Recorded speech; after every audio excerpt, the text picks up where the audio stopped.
Over the past 50 years, 3,000 ships and 100 planes have gone missing in a mysterious stretch of water in the Atlantic Ocean. One minute, they are there. The next, they've vanished.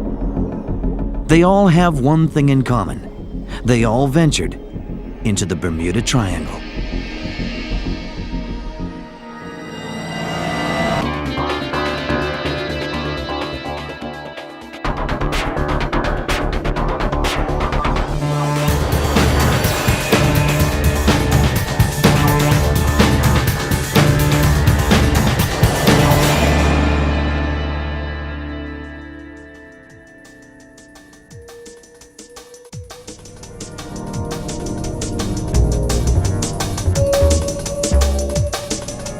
They are paradise destinations for tourists. The Sunshine Coast of Florida and the Florida Keys.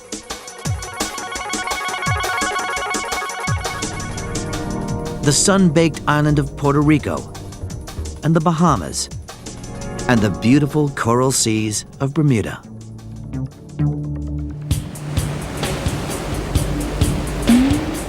But the surrounding waters hold a mystery that has been known by many names. The Devil's Triangle, the Devil's Seas, Graveyard of the Atlantic. But one name given to these infamous waters strikes fear into the hearts of those who attempt to cross it. The Bermuda Triangle. The Bermuda Triangle lies off the eastern seaboard of the United States, bordered by the Florida Keys, Bermuda, and Puerto Rico. 1.5 million square miles of empty ocean. The Bermuda Triangle is a place where people disappear mysteriously, and it has no logical, no conventional, no natural explanation. But many scientists believe there are logical explanations. Extreme weather, rare magnetic anomalies affecting navigation, and even gas bubbles rising from the ocean floor. It is possible that bubbles from the ocean floor can sink a ship. And yet, the legends remain.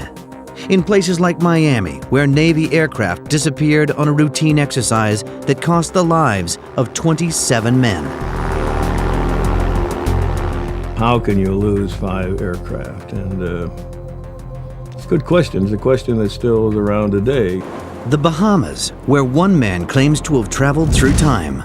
We experienced a space-time warp of 100 miles in 30 minutes. In Bermuda, where strange occurrences are said to affect ships. All my electronical instruments went haywire. And over the vast Atlantic waters, where pilots lose their reason.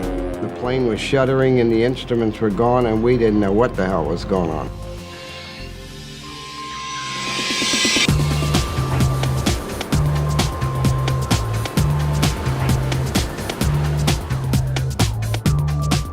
Miami, the Sunshine City. Beautiful beaches. A water sports paradise. It lies near the southeastern tip of the Bermuda Triangle on the coast of Florida.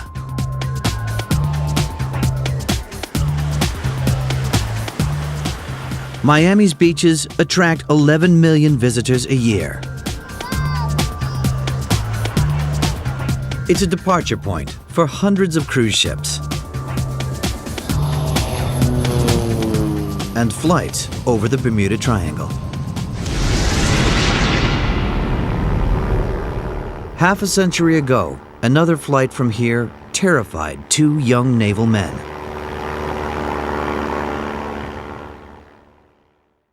"19-year-old identical twins, George and David Rothschild, were flying home because of a sudden death in their family.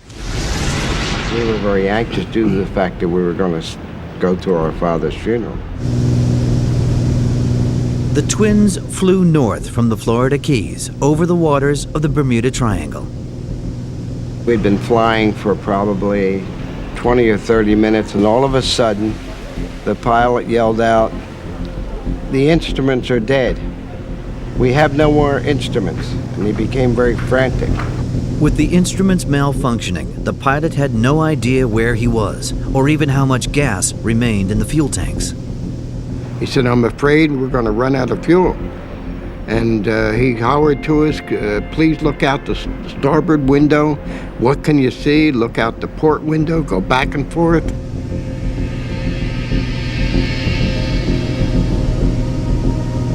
So in the meantime, the plane was shuddering and the instruments were gone, and we didn't know what the hell was going on. And he said, "Can you see planes? Can you see ships down there? Can you see land? Anything? Please help us on this." The pilot became panic-stricken. The pilot said, "I'm too nervous, I can't fly." So the co-pilot had to take over and continue with the flight. Over water, with fuel running low, the twins were also getting desperate. And we were looking for some hope, something to see, but we saw nothing. All we saw was ocean. We were over the ocean. Finally, after what seemed like hours, they spotted the coastline. When we finally got to Norfolk and they landed, then, of course, I was so happy I kissed the ground, the dirt that we were on. As a matter of fact, Dave wouldn't fly in a plane for over 20 years after that experience. Right. Yeah. The flight took place a decade before the Bermuda Triangle earned its infamous reputation. We had no idea what the Bermuda Triangle was or what the effect of the Bermuda Triangle was. And later on, we said, that was it. Yeah. We were there, and that's that's what happened. That's what affected our plane. Unfortunately, we survived it. The pilot of the Rothschild's plane lost his nerve because his instruments malfunctioned, or so he believed. But could the vast expanse of the Bermuda Triangle have affected his mind? Perhaps, in his moment of madness, he believed the dials were broken because they weren't telling him what his mind was telling him.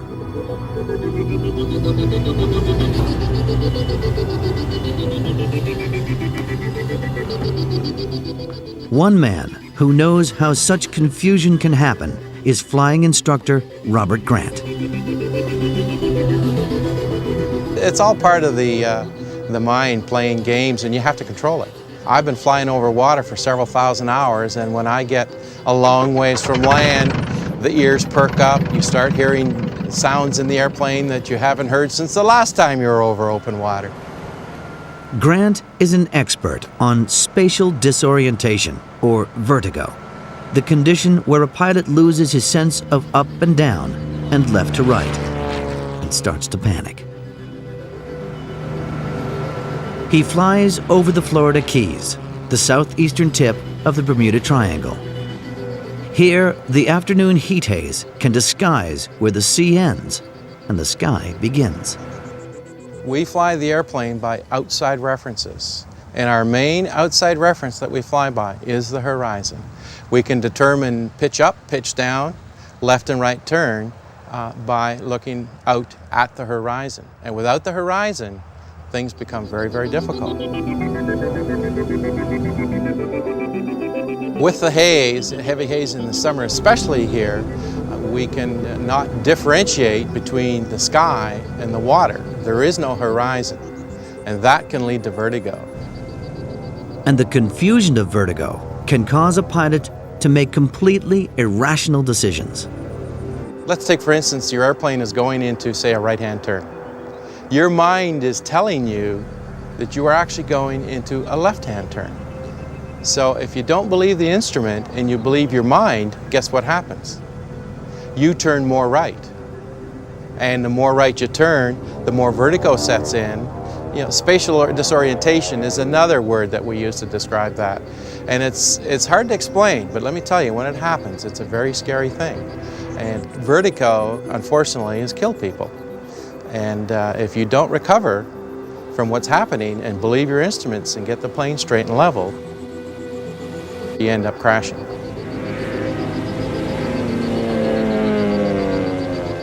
And Vertigo happens a lot more than we care to admit in this business.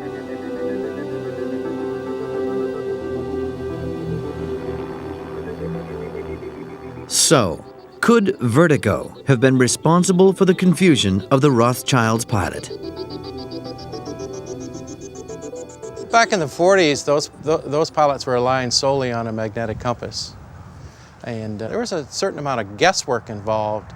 And I certainly take my hat off to those people that flew back then, because they had a lot of guts to do what they did. You get away from land and you're strictly relying on your compass for direction. Grant believes the confusion that can bedevil a pilot over open water may explain some of the Bermuda Triangle disappearances. Well, when you look at history, we've certainly lost ships and we've lost airplanes in the area called the Bermuda Triangle. I call it the den of iniquity because you know, it's just so easy to get lost out there. An average of 5 planes still go missing here every year. But more than 50 years ago, the Bermuda Triangle claimed that many aircraft in just one day.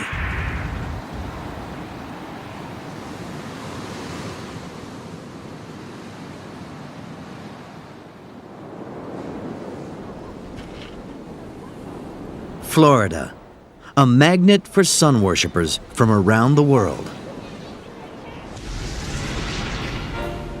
But in 1945, the beachgoers were military men and their wives from naval air stations dotted along the Florida coast. Although the Second World War had ended 3 months earlier, millions were still in the armed forces. Memories of conflict were never far away, and the air was filled each day with TBM Avenger bombers on training missions. At the Naval Air Station in Fort Lauderdale, rows of Avenger bombers stood ready. But one training mission was to lead to the most perplexing Bermuda Triangle mystery of all. Flight 19, the Lost Patrol. A mystery studied for the past 10 years by author Gian Quasar.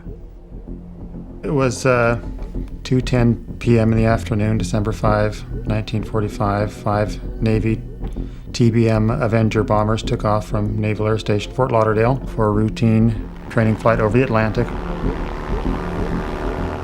The Avenger bomber was the Navy's largest single-engine plane, and more than able to handle the weather that day of broken cloud and 12 miles visibility. As the 5 planes of Flight 19 headed out into the Bermuda Triangle, 14 young men were on board, Navy flyers like these pictured at the base a few days earlier. Ironically, the flight was a routine lesson in advanced navigation. The route, 316 nautical miles, took them east over Hen and Chicken Shoals, north over Bahamian Islands, and westwards back to the base, a course that lay inside the Bermuda Triangle. Within half an hour, they reached their target at Hen and Chicken Shoals and spent 20 minutes dropping practice bombs. But on the next leg of the exercise, an hour and a half into the mission, the leader, Flight Lieutenant Charles Taylor, got into trouble. He became completely confused. Neither of his compasses were working, and he believed he was lost. What does your compass read? I don't know where we are. We must have got lost after that last turn. What does your compass read? I am lost at present time. I'm over small islands, believed to be the Florida Keys. The mission was familiar to naval photographer John Evans. I had made the same flight that Flight 19 made, and it was just nothing. It was a very cinchy flight. You go east, make a one turn, then come back to the west. How can you get lost? Radio operators ashore could hear the pilots, but the lost pilots could barely hear their base. I'm sure now that neither of my compasses are working. With the planes burning 70 gallons of gas an hour, the radio operators were helpless voyeurs to the deadly drama unfolding in the skies above the Bermuda Triangle. We were flight 270 degrees until we hit the beach. We'll run out of gas. All planes fly close formation. When one plane drops to 10 gallons of gas, all planes will land together. We have no other land in sight.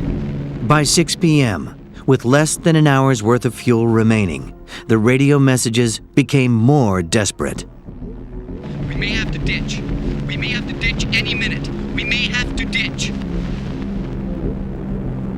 At 4 minutes past 7, a final faint radio message was heard. Fox Tare. Fox Tare. Fox Tare. It was the call sign of planes from the Fort Lauderdale base. Then, the radios fell silent. With tanks drained of gas, the 5 Avenger bombers must have ditched in the ocean. The Navy procedure was if one of the planes got lost, everybody ditched, the whole flight ditched, because it would be much easier for the search and rescue people to pick these folks up. The drills were constant on saving your life after you ditched. You had flares, you had Mae West, you had life jackets on. Despite worsening weather conditions, 242 planes searched for days for the missing men. Among the search team was Fort Lauderdale naval pilot David White. The weather did get bad. There was a front that came through, the wind changed, but for the first day we went out, we expected to see them floating out here. The TPM really was a good, steady airplane. You could land them in the water, pull out the 3-man life raft, and not even get your feet wet. The search covered more than 250,000 square miles of ocean, but found nothing. The flight never, to anybody's knowledge, made it back to land. No trace was ever found in an intensive search. And that's basically the mystery. How can 5 aircraft disappear on a very simple maneuver? And there's simply no trace ever found, no way to really understand what happened. So what could have happened to Flight 19? Many believe that with his compasses mysteriously not working, flight leader Charles Taylor made a fatal and utterly inexplicable error. Taylor saw land below him that he thought he recognized as being in the Florida Keys, an area he knew well. I'm over small islands, believed to be the Florida Keys. But almost certainly, what he saw was an island 200 miles away in the Bahamas. But even if Taylor did make such an error, a further Flight 19 mystery remains. Why would 13 other airmen follow him into thousands of square miles of empty ocean? He's the senior man. You know, he's got thousands of hours in the air, and the students follow the leader. That's what they're taught to do. Why 1 or 2 of them didn't defect and say to hell with it, I'd rather be court-martialed than to die, no one knows. People say to me, well, what if you'd been a student and you knew that he was wrong? Good question. I probably would have headed west and gone back to Florida. But the Bermuda Triangle had not yet had its fill of tragedy that day. A flying boat involved in the search also vanished with 13 more men on board. An explosion was reported, but no wreckage was ever found. The first official inquiry into Flight 19's disappearance blamed Lieutenant Taylor. The conclusion was that the flight leader became so hopelessly confused as to have suffered something akin to a mental aberration. A later report cleared Taylor and concluded cause unknown. Rumors circulated that investigators had said it's as if they'd gone to Mars. That's when it all started, and that's when the people began to question, how can you lose 5 aircraft? And it's a good question. It's a question that still is around today. Blame it on aliens from outer space, or you can blame it on the stupidity of the pilot. Well, of course, I've heard the theories about they were taken up to Mars, but I can't see any credibility to anything other than he got lost and they landed in the ocean. It should never have happened. And that's what gave rise to all these feelings about the Bermuda Triangle, or some alien or some mist came in, or whatever it was. More than half a century later, speculation continues. Every December 5th at Fort Lauderdale, they hold a memorial service for the missing men. But now, there are astonishing rumors that one plane had successfully ditched and that Flight Lieutenant Taylor could still be alive. I heard about 2.5 years ago that Taylor has survived. The Bahamians picked him up, and he was worried that he'd be blamed for it. But that would give credence to the thought that why should I, if I let them know I'm still alive, I might be court-martialed. And I think he would have been. He finally married an island woman, and it's an interesting theory. And then every time on the 5 December when they have the memorial service, I look around for some guy about 78, 79, 80, and it's an incredible thing to think about. It was the disappearance of Flight 19 that first brought the Bermuda Triangle to the public's attention. But the triangle was striking terror into the hearts of men centuries earlier. New World explorers used to call this the Isle of Devils because of the awful screams and sounds that would emanate from the island, and especially at night.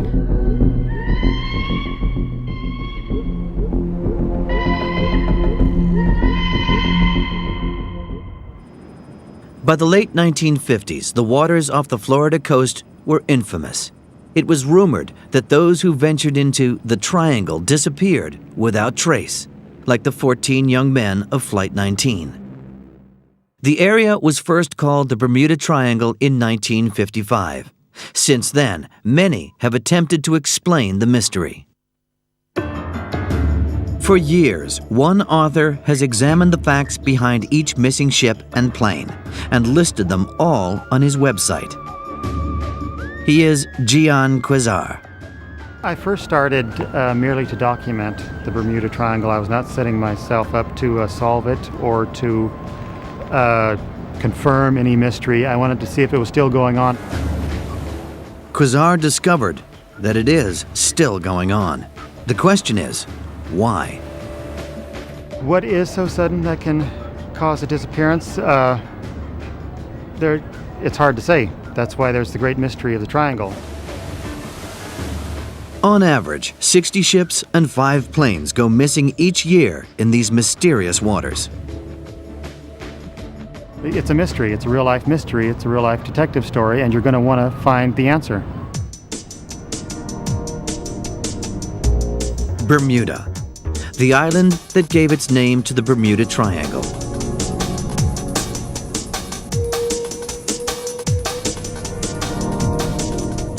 It's a beautiful but remote island, 650 miles from the American mainland across some of the world's most notorious waters. Some of the greatest mysteries have actually happened around Bermuda. Some of the biggest vessels, like Sylvia El Osa in 1976, was a 590-foot vessel that apparently blew to pieces after she signaled herself 140 miles from Bermuda.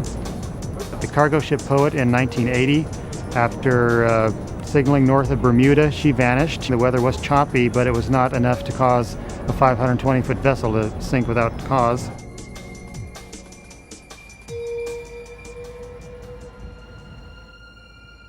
The island is a subtropical paradise, 1/3 the size of Washington, D.C., fringed with the purest pink coral sands on Earth.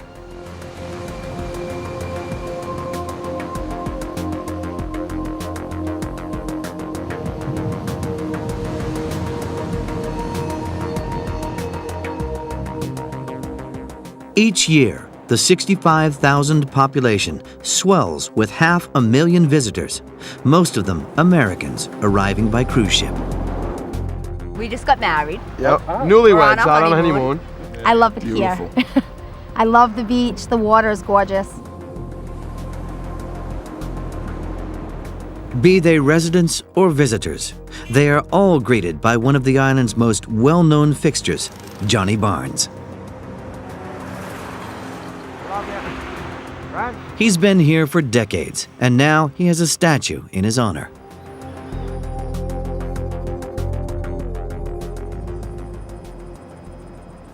The offshore Bermuda Reefs are home to a rich variety of undersea life. 600 species of fish inhabit these waters. It's a paradise for scuba divers.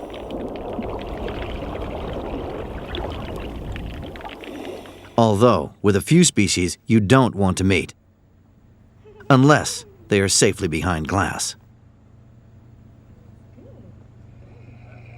The Bermuda Aquarium is one of the island's most popular tourist attractions. Hello, good morning. How are you? Welcome to the aquarium. Head of the aquarium is native-born Bermudian Jennifer Gray. Bermuda is the most beautiful place on earth because we're an oceanic island surrounded by pristine, warm waters. There's not a lot of poverty, there's not a lot of crime. It's just a very exquisite island.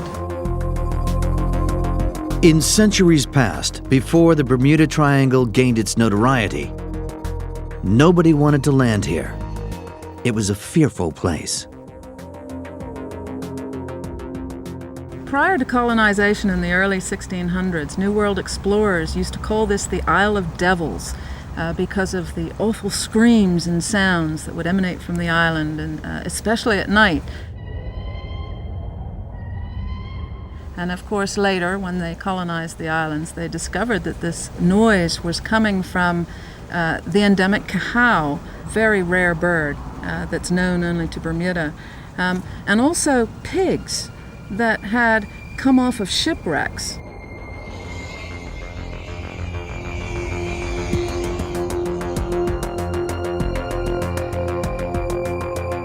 Not surprising then that young islanders are raised on legends of the Bermuda Triangle. I remember as a child myself being absolutely in awe of this somewhat scary Bermuda Triangle or hole in space, whatever it may be. But of course visitors are often hearing about it for the first time and take it quite seriously. Planes disappear and ships disappear and, you know, all the stuff that you hear on television through movies, but we're hoping that we're not going to be one of those subjects. We don't want to disappear. We want to enjoy the rest of our lives. Well, I've heard that, you know, if you fly over the Bermuda Triangle or get anywhere close enough for it, you happen to disappear and no one ever hears from you again. The island marks the northernmost point of the Bermuda Triangle, and here it is also at its deepest. We really are in very, very deep water, and it drops off around us very steeply into nothing. Bermuda is a remote coral reef perched precariously on top of a massive, extinct volcano surrounded by the vast Atlantic Ocean more than a mile deep.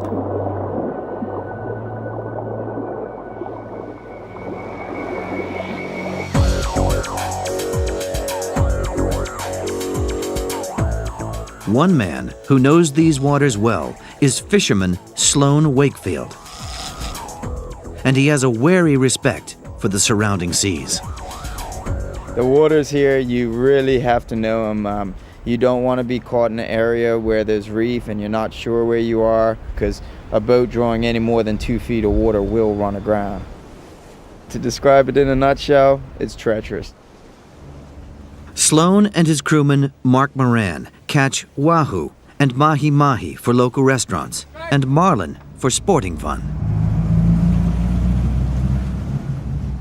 So what we do when we're fishing is we run out to the edge, what we call the edge, which would be the side of the volcano, and we troll along anywhere from 4,000 feet of water to 200 feet of water, because that's how sheer the drop-off is.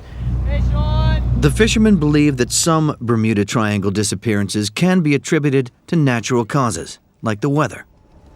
Because we are a dot in the middle of the Atlantic Ocean, we get weather from everywhere, and it can change in a heartbeat. 1 minute we're looking at good weather, and the next minute you got a low front coming through. At one point this year we saw probably 15, maybe 20-foot seas out there, and you know, the boat, it's like a feather on the wind on those waves. But in these waters, odd things can happen. Wakefield has had one experience he still can't explain. All my electronical instruments went haywire. Watch out the rigger! And once my instruments came back on, I was completely heading in the other direction. I was probably about 4 miles past where I was supposed to be.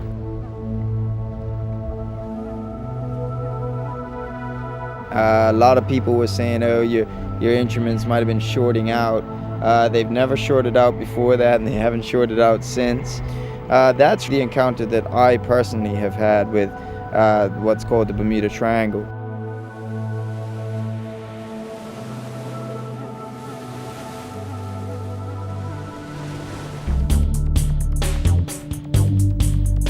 The waters known as the Bermuda Triangle lie between the subtropical resorts of Miami, Bermuda, and Puerto Rico. Thousands of tourists are attracted here from all over the world. More than 800,000 craft are registered in Florida alone, along with countless other commercial vessels and visiting cruise ships. These waters normally promise sunshine and calm seas. But sometimes there are hurricanes.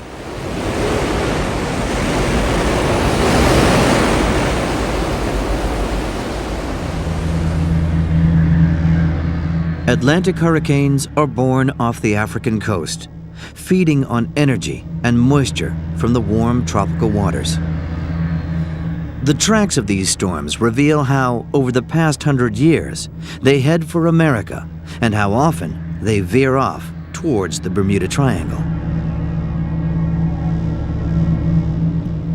At the National Hurricane Center in Miami, the storms in the Bermuda Triangle are studied by meteorologists such as Jim Lucchine.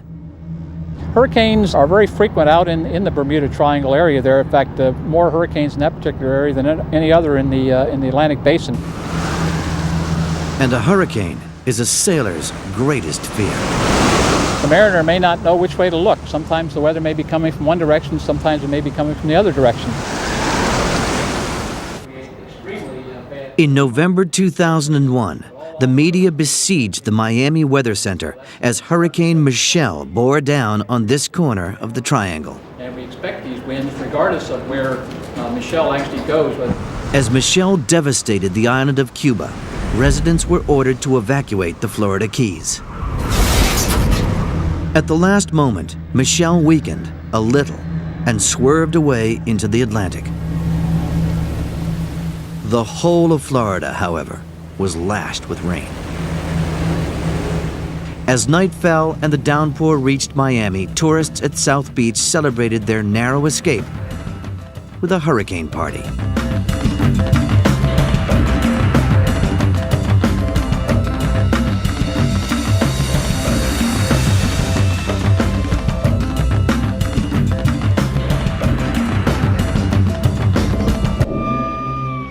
But even events on a smaller scale than hurricanes can be just as deadly. Thunderstorms.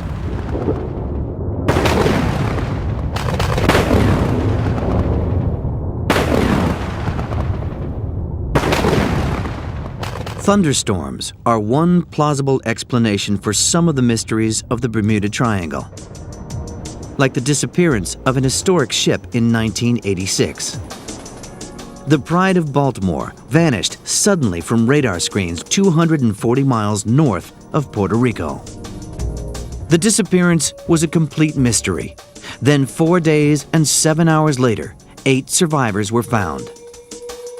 They revealed that the ship had been hit by a microburst. 100-mile-an-hour winds blasting from the bottom of a freak thunderstorm.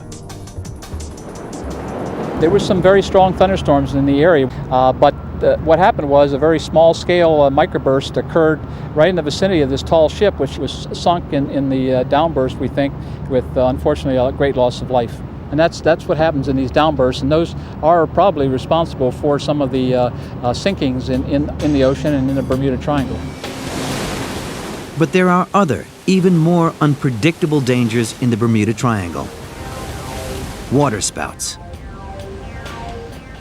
Some waterspouts are tornadoes that move out to sea. Others are formed when rotating columns of air drop from thunderclouds to whip up a vortex of spray. The moisture condenses, forming a writhing column connecting the sea to the clouds. Could these elegant but dangerous waterspouts account for some triangle disappearances? One man who might know the answer is Jim Edds, a keen amateur fisherman who chases and films waterspouts for fun.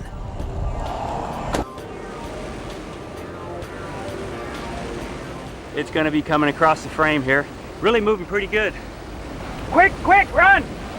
Oh, this is beautiful. I'm always in search of the best waterspout footage I can get. Get up close on a boat, film it from the air. Perfect. See the water coming up? You get a little smarter and you get a little closer each summer. Monster waterspout. In open water, waterspouts can be deadly, particularly at night. If you're out there at night and a waterspout develops, it can flip your vessel over. And if it's a tornadic waterspout, the really big waterspouts, the strong ones, the ones with high velocity, you may not see that. You may get stuck in it. You may hear it. You may feel the water spray ring around you, but there's nothing you can do if you don't see it. Certainly, you can't rule out the possibility of waterspouts to explain the disappearance of ships in the Bermuda Triangle. As a fisherman, Edds knows of other dangers within the Bermuda Triangle. When you're offshore in this area, one of the things you have to watch out for is what we call rips. Those are areas, they're little eddies in the Gulf Stream that jack up the waves a lot higher than what you're used to. And especially if the wind is blowing against the current, it can go from a 2 to 3 foot surf maybe to a 5 to 6 foot. And when you get in there, it's just like a washing machine. So you really have to pay attention that you don't slide down and nose down into a wave. Disappearances have been reported out there for over 200 years before the modern mystery of the Triangle. Probably the most famous is the USS Cyclops. It was in 1918. She carried wireless. She had 309 U.S. Navy crew aboard. She was a U.S. naval collier. And she left British Barbados en route to Baltimore, and she never was seen again. It just went down as the greatest mystery of the sea. Woodrow Wilson, the president, said only God in the sea knows where the great ship has gone. The Bahamas, a necklace of islands that lie in the Atlantic Ocean 100 miles from the Florida coast. Here, the weather and the waters can be deceptively beautiful. What's interesting about the disappearances in the Bahamas is that the Bahama Bank is no more than 50 feet shallow, and yet no ship, no aircraft has been found on the bottom. No trace has ever been found of those that disappeared. The Bahamas attracts 4 million visitors each year. Nearly half the population work in the tourism industry.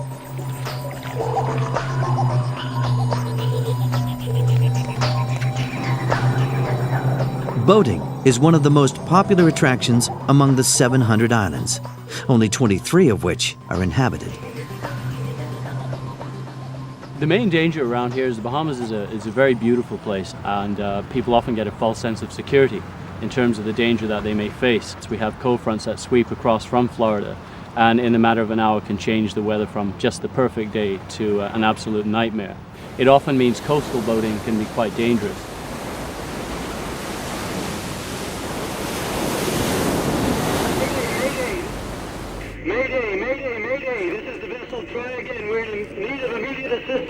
Vessel hailing Mayday, this is Bahamas ASC Rescue Nassau. Captain, what is the nature of distress in your location, over? We're out here trying to fish on the north side. Helping ships in distress in this part of the Triangle is the job of the Bahamas Air Sea Rescue Association. Their volunteer sailors see many baffling cases, but believe most are caused by human error. Bermuda Triangle, I've always been fascinated with it. People disappear all the time. It's easy to die out there, especially when there's no help. My own opinion is that although you don't know exactly what happened in every case, I think almost every case is explainable by human error. I mean, there are so many ways to get yourself killed on the sea. To assume every time someone is missing is due to a mysterious factor, I believe is stretching it, but you never know. But perhaps there are forces other than wind, waves, and weather affecting the Triangle's waters. At the Bermuda Underwater Exploration Institute are thousands of artifacts raised from the ocean depths. They come from shipwrecks scattered around the island's reefs. But visitors also discover that scientific theory has a part to play in explaining the disappearances of the Bermuda Triangle. The Institute's director is Ralph Richardson. There are some scientific theories about the Bermuda Triangle. One includes large pockets of gas, which, because of seismic activity and so on, escape from the ocean's bottom. Scientists have discovered that huge bubbles of methane gas can violently erupt without warning from the ocean floor. You can imagine a ship sailing on the ocean, and a large pocket of gas just surrounds it. The ship then loses its buoyancy and disappears from sight without warning. That is one of the theories of the Bermuda Triangle. At least one oil rig is thought to have been sunk by a methane gas eruption, but nobody knew whether the bubbles could actually sink a ship at sea.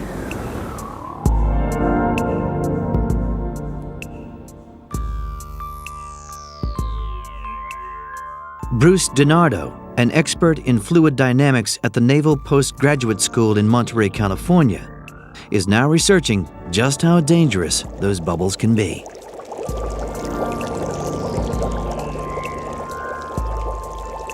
Let's imagine a body that's floating in water. The reason it's floating, a body that's heavier than air, is that the greater depth you are, the greater the pressure.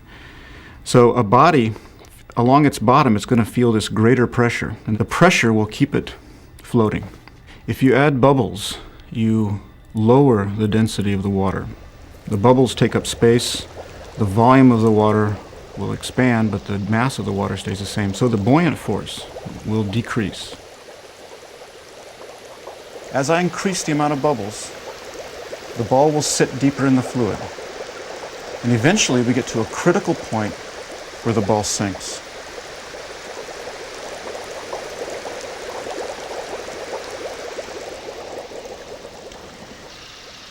Now, what might happen in the ocean is that there is a burst of bubbles. We can show that here if I just turn on and then turn off the air. You can see that the ball sinks. If this were a ship and it took on enough water, it would sink to the bottom and stay there. In the ocean, there is something like a methane eruption.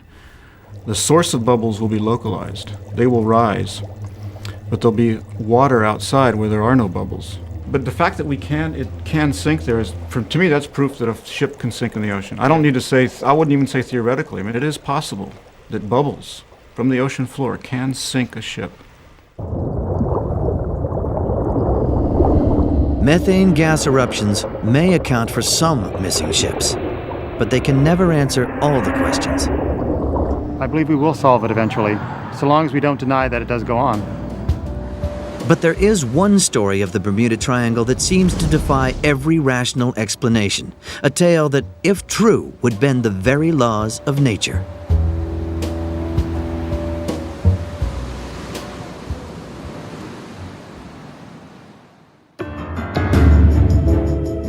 The waters of the Bermuda Triangle, infamous and mysterious.